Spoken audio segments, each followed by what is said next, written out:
aí sim nós trabalharemos com exercícios destes dois capítulos, tá bom? Então, primeira coisa que eu gostaria de deixar combinado com vocês é essa ideia da aula de hoje, então, uma desembolada nesses assuntos, até mesmo porque estados nacionais é um assunto muito grande. Então, a formação de estados nacionais, absolutismo e outras coisas mais, é um assunto assim bem extenso. Então, nós vamos dar uma adiantada dentro daquilo que pudermos fazer sobre o assunto, tá bom? Dito isso, deixa eu compartilhar minha tela. Bom, mas ainda não terminamos, né? Formação, apogeu e crise do sistema feudal. Na aula de ontem, nós chegamos a ver, né? Na aula de ontem, não, né? De segunda-feira, nós chegamos a ver lá a imagem representando as diferentes classes, a cronologia da Idade Média, o conceito de Idade Média, longa noite de 1000 anos, a desvalorização pelos renascentistas, a valorização no romantismo do século XIX. Vimos, né, alguma coisa interessante da Idade Média, né, como a Notre Dame de Paris e os dois maiores filósofos daquele momento, Santo Agostinho e São Tomás de Aquino. Trabalhamos também com a divisão no conceito, né, de alta Idade Média, e aí eu bati muito nessa tecla, né, que a Idade Média foi uma combinação de instituições romanas mais instituições germânicas. Quais eram as instituições romanas? O catolicismo como religião e o latim como língua. Quais eram as instituições germânicas? As relações junto à terra, a ideia de sucerania e vassalagem e outras coisas mais. Então, essa nova sociedade que surge dessa mescla, dessa mistura entre esses dois elementos, o germânico e o romano. Na política, né, você não tem um poder central. Principalmente, a alta Idade Média ficou caracterizada pela descentralização de poder, ou como alguns historiadores chamam atualmente, de localismo, ou seja, um poder mais localizado. Então, e os conflitos impediram o retorno à unidade aos moldes do Império Romano. Houveram tentativas ali, principalmente com Carlos Magno, mas que não deu muito certo. Chegamos a ver também, né, a forte fragmentação política vivenciada até o século XI. Então, né, dentro da Terra, gente, todas as funções, né, eu até marquei onde nós paramos aqui, dedicação de nobrezas, atividades e guerra, dentro do feudalismo, todas as atividades eram voltadas para a Terra. E a vida se tornava uma lenta espera para a morte. E tudo era organizado dentro do feudo. Por isso que, gente, antes de começar a aula de hoje, vou interromper o compartilhamento aqui e vou fazer uma pergunta que sempre faço para os meus alunos quando eu trabalho com feudalismo. E depois a gente volta para o compartilhamento. Iris, qual que é o lugar mais longe que você já teve na sua vida? Pode colocar no chat aí.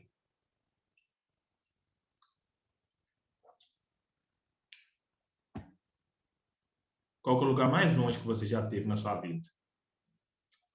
Iris? Deixa eu perguntar para outra pessoa aqui. Nicole, qual que é o lugar mais longe que você já esteve na sua vida? Qual cidade? A Iris falou que no Rio de Janeiro. Ok. Nicole, qual que é a cidade mais longe que você já teve na sua vida?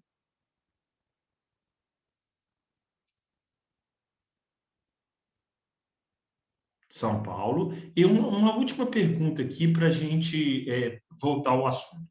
Emerson, qual que é o lugar mais longe que você já esteve na sua vida? São Paulo. São Paulo também. Pessoal, por que eu estou fazendo essa pergunta? Porque no auge da Idade Média, no auge do sistema feudal, as pessoas não andavam um raio de 12 quilômetros quadrados na vida. Ou seja, é como se o sujeito fosse daqui em Realiza com a maior distância percorrida na sua vida. E por que eles andavam tão pouco? Porque tudo que eles precisavam, eles encontravam dentro dos feudos. O comércio feito dentro do feudo. A atividade agrícola feita dentro do feudo. A transformação da matéria-prima conquistada na atividade agrícola, no produto final, como trigo em pão, cevada em bebidas e outras coisas mais, feita dentro do feudo. A capela, que era o lugar onde eles realizavam as missas, também estava dentro do feudo. Então, era raro os momentos que as pessoas viajavam dentro da Idade Média. Uma outra peregrinação religiosa, uma ida em Roma, uma ida em Santiago de Compostela, que é no norte da Espanha, mas nada mais do que isso. Então, porque tudo que eles precisavam tinha dentro do feudo. Com exceção de um ou outro, né, comerciante, que surge ali a classe burguesa, que sai vendendo mercadorias de feudo em feudo, o senhor feudal, por muitas vezes, e o servo, quase sempre, tinham tudo que precisavam dentro do feudo, dentro da unidade básica de produção. E aí, meninos, eu vou voltar a compartilhar a tela aqui. A gente vai continuar disso, tá bom?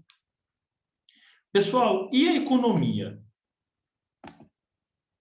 O modo de produção de riqueza. A Idade Média, principalmente o início dela, é marcada por um período de retração e estagnação, e um período de retrocesso demográfico. Ou seja, a quantidade de pessoas nascendo era menor do que a quantidade de pessoas morrendo. Por isso que a população, então, não cresceu. Ela ficou parada por séculos. Ela não cresceu, ela não aumentou de tamanho desde o final do período do Império Romano até por volta do século IX, X. A partir do século XI, você tem um novo crescimento demográfico. E essa região, a Europa, ficou caracterizada, a economia europeia, pela produção de subsistência, e os constantes conflitos diminuíram transações comerciais e do uso da moeda. Existia moeda na Europa medieval? Existia, muito pouca. Então, dentro dos feudos, pessoal, valia o que chamava o direito consuetudinário, ou seja, na base da lei, da língua, e também valia o sistema de trocas. Então, por exemplo, gente, eu demorei 2 dias para fazer essa caneca e 6 dias para fazer essa camisa. Se eu quiser trocar, eu vou trocar 3 canecas em uma camisa. Flávio, mas não existia o risco de tomar uma manta e tudo mais, agir de má fé? Não, não existia. Pelo menos nisso, as pessoas na Idade Média eram muito honradas com a própria palavra. Lembrando que naquele cenário eram poucos que sabiam ler e escrever. E aí, pessoal, ocorre um aumento demográfico, um aumento da população europeia a partir do século XI. Então, 2 fatores foram fundamentais para esse aumento demográfico, né? O fim das invasões e limitações das guerras. Então, desse modo, né, os limites postos às guerras, porque nós estamos falando aqui de uma sociedade muito guerreira. O nobre se dedicava à atividade guerreira. E o fim das invasões dos chamados povos bárbaros, né, que faziam isso desde o século 3, 4 depois de Cristo, levaram a Europa a ter um crescimento populacional de novo. E aí, pessoal, naquele contexto, era caracterizado também o trabalho servil. Gente, o que é o trabalho servil? É aquele que eu estou preso a algo, mas não uma pessoa, mas ao meu trabalho mesmo. Seu trabalho, um trabalho servil na terra, então eu estou preso à terra.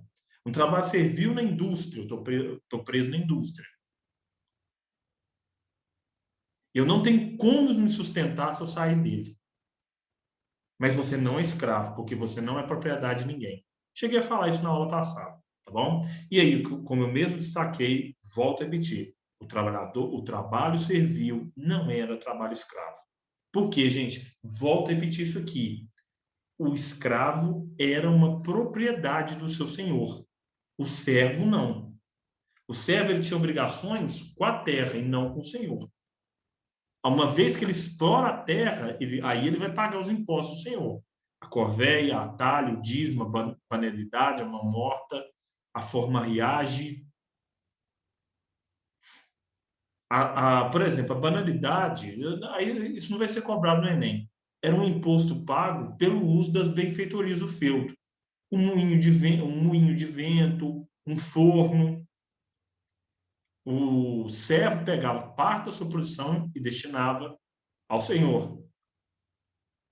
A mão morta era um imposto pago quando o pai do servo morria. E aí ele herdava aquela terra. A corvéia, se eu não me engano, a corvéia e a talha, agora eu esqueci, gente. Eu fiquei de pesquisar, mas eu acabei esquecendo. E existiam vários outros que variavam de feudo para feudo. Mas estes aqui eram cobrados em muitos feudos. Bom, continuando aqui, pessoal, a gente tem, né, o chamado sistema de rotação trienal de culturas. Então, por exemplo, né, qual era o objetivo desse sistema? Fazer a terra produzir melhor. E aí, meninos, a gente, por exemplo, no primeiro ano, na parte verde, né, na primeira parte aqui, se plantou aveia. Na segunda parte, trigo. E a terceira parte deixou a terra descansando. Por quê? Para ela não, digamos assim, a terra não se estressar e produzir melhor. No segundo ano, aquela parte que havia sido produzido, aveia, ela vai descansar, a parte que produziu trigo vai produzir aveia, e a parte que havia descansado vai produzir trigo. E no terceiro ano, a parte que havia produzido nos outros 2 anos vai descansar, a primeira parte vai produzir trigo e a terceira parte vai produzir aveia. E era com o objetivo de manter uma qualidade de produtividade. Pessoal, hoje em dia existem adubos e outros objetos mais que fertilizam a terra e permitem que todo ano se produza. Mas naquela época não. E mesmo assim, num ano a terra produz muito e no outro ano ela produz pouco. Naquele período, não. Então, o que era melhor ser feito? Dividir em 3 lotes de terra e deixar um deles descansando a cada intervalo de 3 anos. Bom, vamos continuar aqui, pessoal. A partir do século XI, com o crescimento demográfico, você tem revitalização urbana e comercial. Então, as cidades voltam a se tornar atrativas. Meninos, todos vocês moram em Manhuaçu? Todos vocês moram aqui? Não. Emerson, você é de onde? Eu sou natural de Caratinga, mas eu resido atualmente em Manhumirim. Em Mamirim, né? E outro, gente, vou interromper o compartilhamento aqui. Maria Eduarda, não. Paulo, não. Vocês são de onde, gente? Quem está falando aí? Nicole também não. Vocês são de onde? Depois eu vou falar por que eu estou perguntando isso. Podem colocar os lugares aí. Paulo de Una, tem muito aluno de Una. Thaísa de Pequiá, boa. Maria Eduarda de Durandé, bacana. Todos os lugares menores que Manhuaçu, né? Obviamente. Marcos de Caparaó, Nicode Martins Soares. Ok. Meninos, e aí por que eu estou perguntando? Vocês são de lugares pequenos. Martins Soares, por exemplo, é uma cidade que deve ter ali nos seus 5 mil habitantes, se muito, né, Nicole? E, pessoal, eu estou destacando isso porque as cidades medievais giravam em torno de 3 a 5 mil habitantes. Eu já li em outro material que a quantidade de cidades medievais em 1050, no ano de 1050, no ano, peraí, ano de 1050, com 5 mil habitantes, não chegavam a 50 cidades. Então, no ano de 1050, as cidades com 5 mil habitantes não chegavam a 50 cidades. Já no ano 1350, ou seja, 6 séculos depois, esse número passava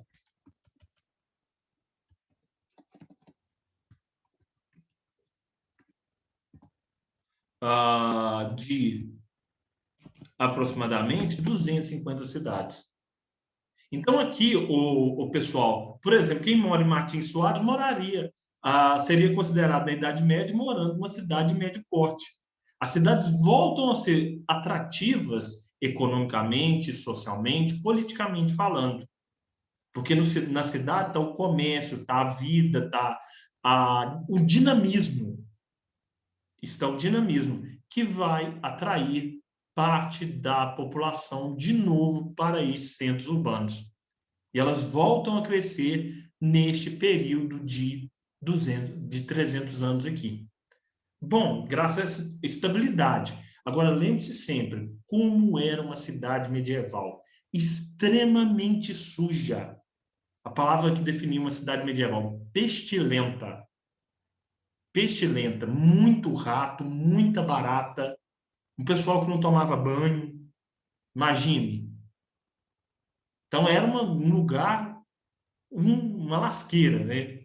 Mas vamos continuar aqui, meninos. Algumas cidades surgiram nesse momento. Exemplo, Paris. Paris é uma cidade criada na Idade Média. Bom, voltando a compartilhar a tela, meninos. Então, a gente tem, né, a produção de um excedente agrícola e intensificação da atividade comercial. Pessoal, as cidades são caracterizadas por intensa atividade comercial. Enquanto maior uma cidade, maior a sua atividade comercial, maior a gama de profissionais que trabalham nestes locais. E aí, até mesmo o feudo vai passar a fazer uma produção de subsistência. De subsistência, não, subsistência é para o consumo próprio. Uma produção de excedente. O que é um excedente? É aquilo que sobra. E aí, pessoal, colaboração dos feudos junto ao abastecimento das cidades medievais. Passando um som enjoado aqui agora, pé de casa. Na cidade de vocês, por menor que seja, deve ter uma feira de sábado. Não agora com a pandemia, mas em tempos normais, digamos assim, feira de produtor vendendo queijo, leite, doce de figo, caldo de cana, maçã, abóbora, enfim, vendendo ali o que ele produz na terra. Enio, você quer falar alguma coisa? Não, não. Só isso mesmo, hortaliças. Hortifrutis, exatamente. Pessoal, essa tradição de você reunir num ponto para fazer atividade comercial, principalmente atualmente, né, muito relacionada à produção da terra, ela é uma tradição deste momento aqui, da Idade Média.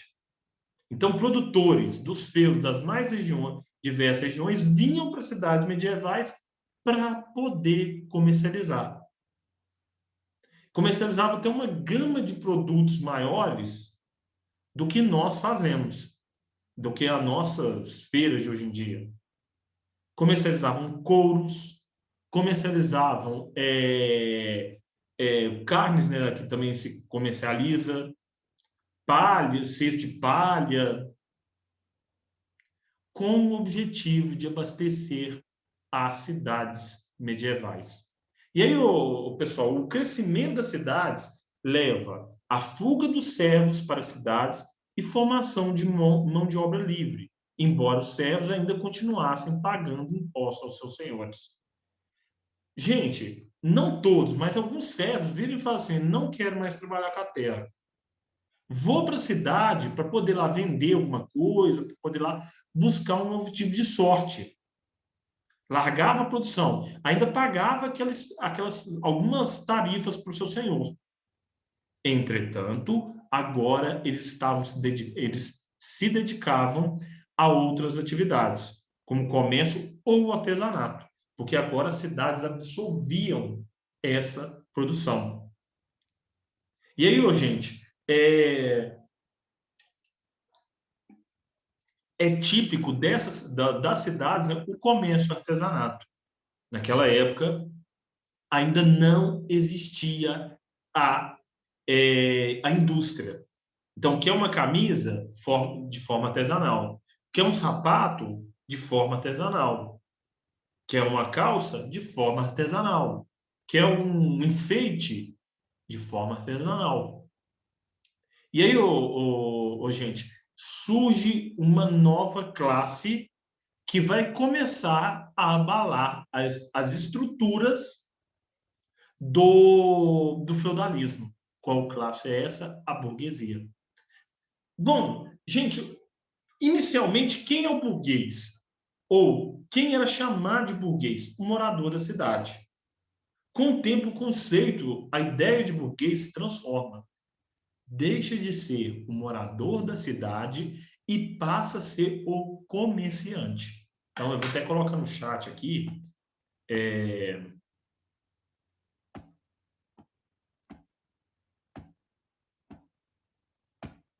Com o passar do tempo, o burguês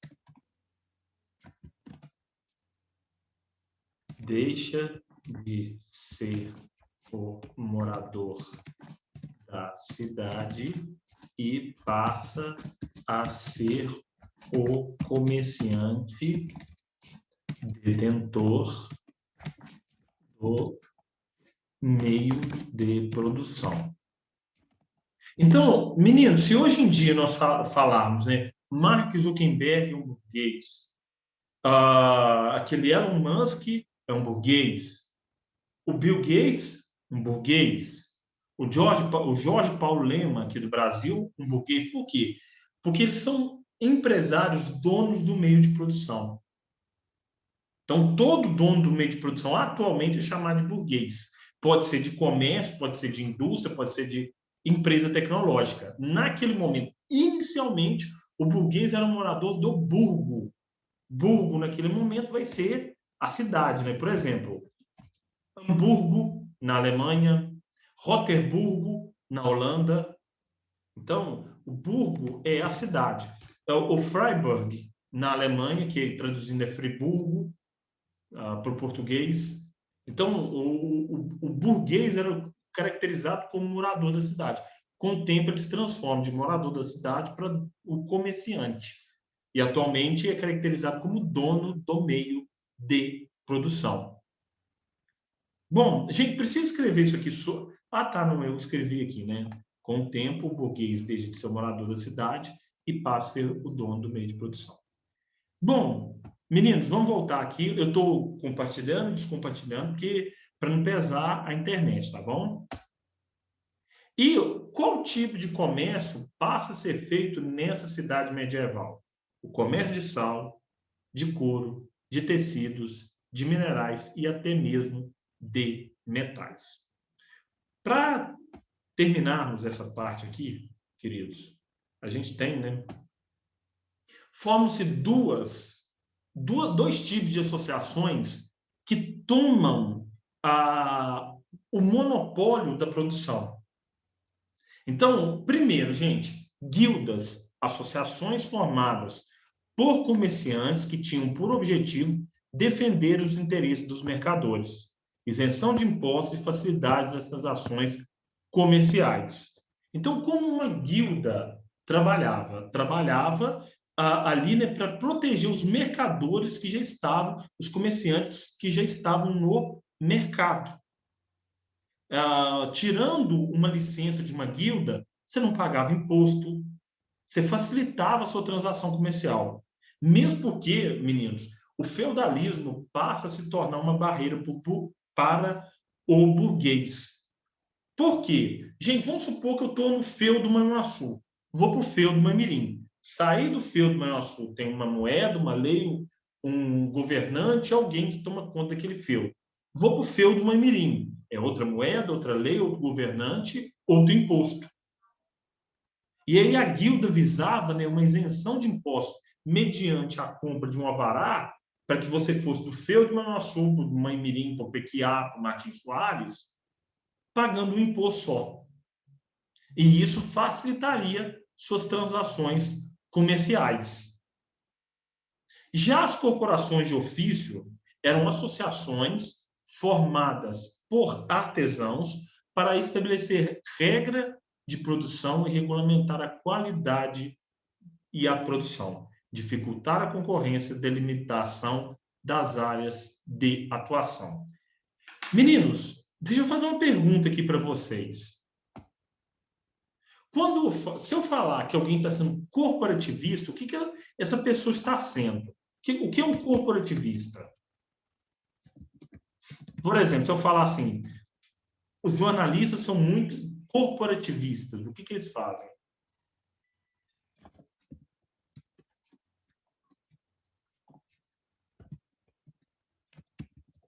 Não faço ideia. Mas agora você vai aprender.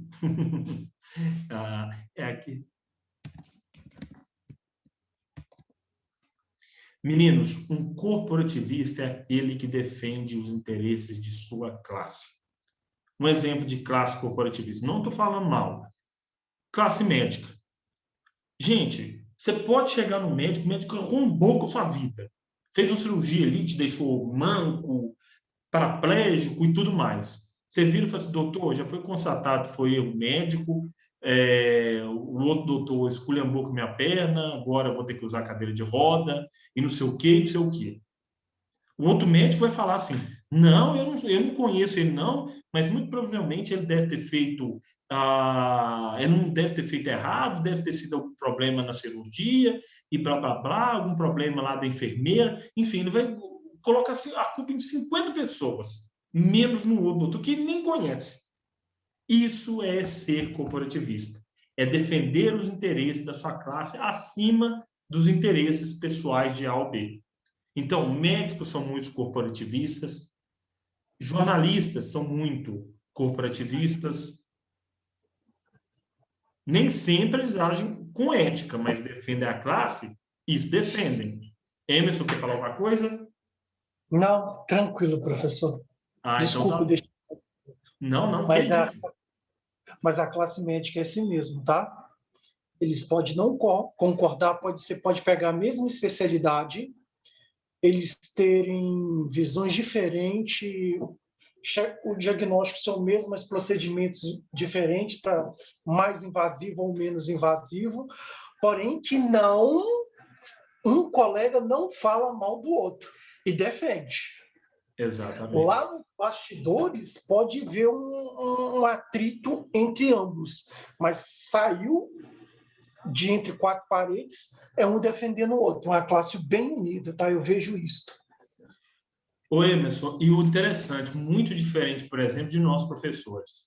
Nossa, ai gente do céu, tem hora que dá preguiça nessa classe. O professor para falar mal um do outro, pouco custa. É uma coisa que eu busco, essa sabedoria com os médicos, de não falar mal de colega. Não falar, posso ter discordância com ele, mas jamais. Jamais. Porque de prejudicial à nossa classe já chega o governo, já chega muitos tipos de pessoas. Eu não preciso falar mal do meu colega. Bem eu preciso, mal não. Pedro ri, né, Pedro? Agora, pessoal, por que eu trouxe o conceito corporativista? O conceito de corporativismo nos nossos dias é também um conceito lá da Idade Média. Então, o que é uma corporação de ofício? Minha mãe fala que o professor... E ela não está errada, não, Nicole, é verdade mesmo. Os professores são muito desunidos. Embora nessa pandemia eu tenha visto muita ajuda, assim, né, pode ser visto como um aluno no fim do turno. Muito professor ajudando um ao outro, por exemplo, né, na questão de tecnologia, uns com melhor domínio, outros com pior domínio, e nesse sentido, pelo menos, né, como diz o ditado, uma luz no fim do túnel, nós estamos vendo, né, um ajudando o outro. Eu procuro ajudar, não é que eu saiba mais de tecnologia de ninguém, muito pelo contrário, mas tem gente que sabe menos ainda. Veja ajuda, mas depois que ajuda, senta ali no outro que não sabe. Aí eu não sou eu que estou falando. Minha tia é professora e faz isso. Aí é complicado, isso é verdade mesmo, Pedro. Aí eu não duvido, mas eu não faço isso, não. Pode falar, Emerson? Você quer falar? Tranquilo. Ah, tá. Então, pessoal, vamos continuar aqui. Por isso, então, que o que a corporação de ofício? Era o órgão que representava, que defendia os interesses de uma classe. Então, corporação de ofício de artesãos. Os artesãos daquela corporação vão trabalhar para que outros não cheguem ali e tomem o seu espaço. Vão defender o interesse da classe. E aí, voltando a compartilhar a tela, pessoal. Deixa eu ver aqui. Professor, Pode falar aí. seria o que os artesãos fez? Seria uma proteção de mercado já? Seria. A gente já pode falar de uma proteção, de uma barreira mercadológica. Aqui nós já temos uma semente de capitalismo germinando e crescendo. A corporação de ofício dava isso, né? Posteriormente, essa barreira foi chamada de cartel. Você protege o seu grupo, você protege a sua empresa, impedindo a livre concorrência. O que as corporações de ofício faziam era isso também, tá bom? Então, gente, para continuarmos, né, processo gradativo de valorização do trabalho durante a Idade Média, expansão da atividade comercial com a realização das feiras, atividade bancária. Outro surgimento, outra invenção da Idade Média é o sistema bancário atual. Durante a realização das feiras, gente, era muito comum os cambistas chegarem lá e pegarem moedas dos diferentes feudos e fazerem essas trocas comerciais no lugar onde estava sendo realizada a feira. Numa atuação muito parecida com as casas de câmbio nos dias atuais. Então, o banco era um cambista sentado num banco próximo a uma mesa, colocando ali suas diferentes moedas e fazendo trocas bancárias. Ou também emprestando dinheiro a juros, ou também emitindo cheques, que é outra invenção da Idade Média, a serem pagos ou descontados no futuro.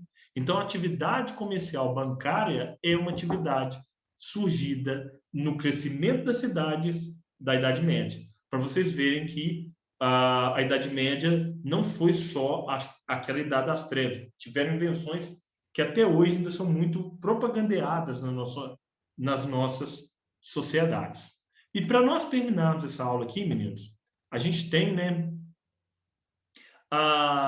dentro das feiras, né, que fizeram muito sucesso na Idade Média, destaque para as feiras de Champagne, atual França, Gênova e Veneza, atual Itália, e cidades do sul da Alemanha.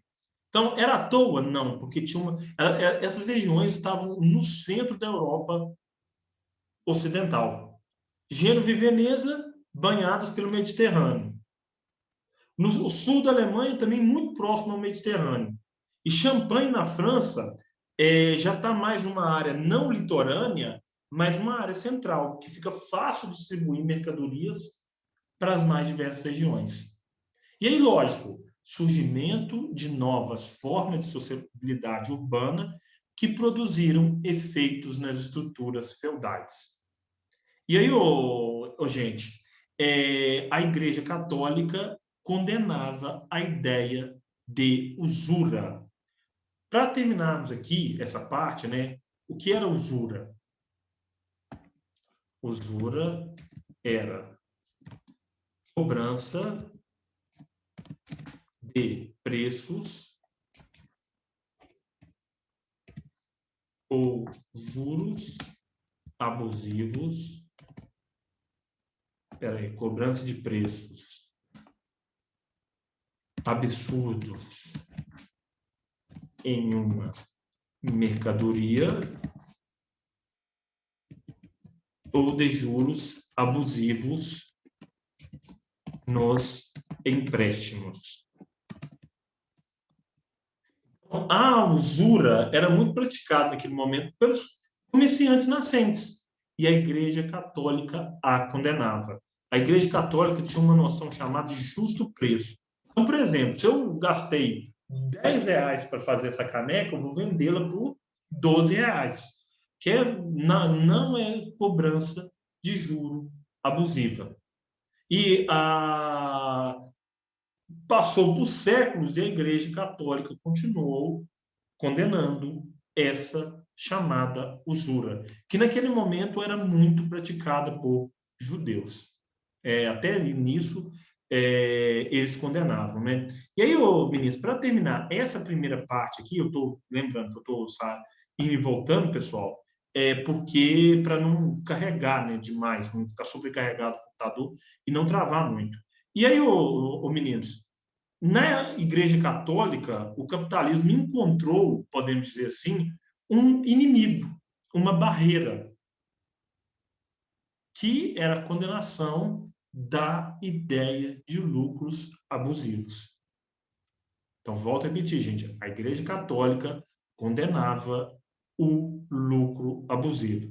E guardem essa ideia, por quê? Porque durante a Idade Moderna, e principalmente com a Reforma Protestante, enquanto a Igreja Católica condenava o lucro abusivo e restringia a atividade comercial, o calvinismo vai adotar uma mentalidade completamente contrária.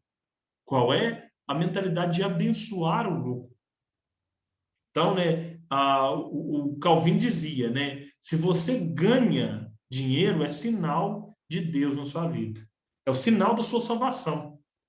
Quando a Igreja Católica fala, se você ganhar dinheiro, você vai para o inferno, o Calvino vem falar, não, se você ganha dinheiro é porque Deus está mostrando que você está salvo. E como salvo, você deve gerar oportunidades para outros.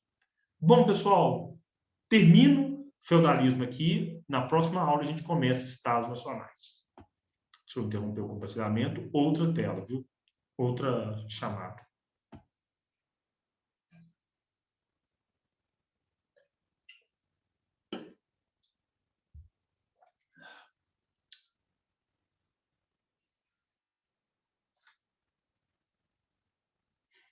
Já falou das cruzadas? Alguma coisa, Gustavo? Também senti falta disso. Por isso que eu ia perguntar